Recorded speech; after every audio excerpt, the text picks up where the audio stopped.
You ask Tiger to solve. This deals with linear equations with one unknown. The final result is x equals 6. Let's solve it step by step. Group all constants on the right side of the equation. Subtract 3 from both sides. Simplify the arithmetic.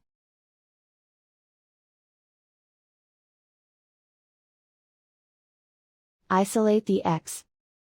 Divide both sides by 5. Simplify the fraction. Find the greatest common factor of the numerator and denominator. Factor out and cancel the greatest common factor. And so the final result is x equals 6.